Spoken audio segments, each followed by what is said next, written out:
என்னன்னா என்னவா இருந்தாலும் நம்ம வந்துட்டு ஒரு ஒரு பொலிட்டிக்கல், ஒரு சொசைட்டி, ஒரு சோஷியல் ஒரு இதுக்கு வந்துட்டோம் அப்படின்னா, கண்டிப்பாக அந்த இடத்துல ஒரு ரெஸ்பான்சிபிலிட்டி அண்ட் கான்ஷியஸ்னஸ் அப்படிங்கிறது ரொம்ப முக்கியம்.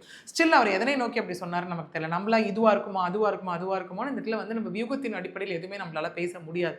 பட் அந்த வேர்டு யூஸ் பண்ணது எதனை நோக்கி, ஒன்று எதனை நோக்கி அவர் யூஸ் பண்ணார், இப்படிலாம் ரிலேட் பண்ணி இது கூட அவர் பேசியிருந்தாருன்னா, இது பேசுனது சரியா அப்படிங்கிற ஒரு விஷயம் தான். ஏன்னா திரும்ப அவர்கள் அங்கிருந்தா இருக்கட்டும், காமன் விமனாக இருக்கட்டும், பப்ளிக் கொஸ்டின் பண்ணுற விஷயம் வர்த்தில் நீங்கள் சொன்னால் அது உங்கள் மேரேஜ் லைஃப்யா, குழந்தைங்களையா, ஒய்ஃபா, யாரை சொல்கிறீங்க அப்படின்ற மாதிரியான ஒரு விஷயம் தான்.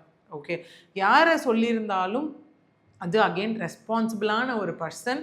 ஏன்னா ஆல்ரெடி இங்கே ஒரு விஷயம் நடந்துட்டுருக்கு, கட்சி தொண்டர்கள் இவங்க எல்லாம் சேர்ந்து சங்கீதா அவர்களை தாக்குறாங்கன்னு ஒரு விஷயம் போயின்னு இருக்கு. ஓகே, அதை ஸ்டாப் பண்ணுங்கன்னு ஒரு பக்கம் ஒரு கோரிக்கைகளும் போயின்னு இருக்கு அந்த இடத்துல. ஓகே, ஏன்னா இவ்வளோ வருஷம் கூட வாழ்ந்த ஒய்ஃபு, அதுக்கப்புறம் நீங்கள் உங்களுக்குள்ளே இருக்கக்கூடிய ஒரு விஷயம் பொது வழியில் இவ்வளோ கேலி கிண்டல் ஒரு ஒரு டிபேட்டாக ஆக்கக்கூடிய ஒரு விஷயம் இருந்துகிட்ருக்கு.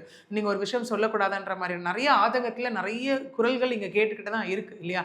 அப்படி இருக்க சுச்சுவேஷனில் அவரே வந்து இந்த மாதிரி ஒரு விஷயத்த சொல்லும் போது அது எப்படின்னா டேக் இட் ஃபார் கிராண்டட் ஆகிடும்.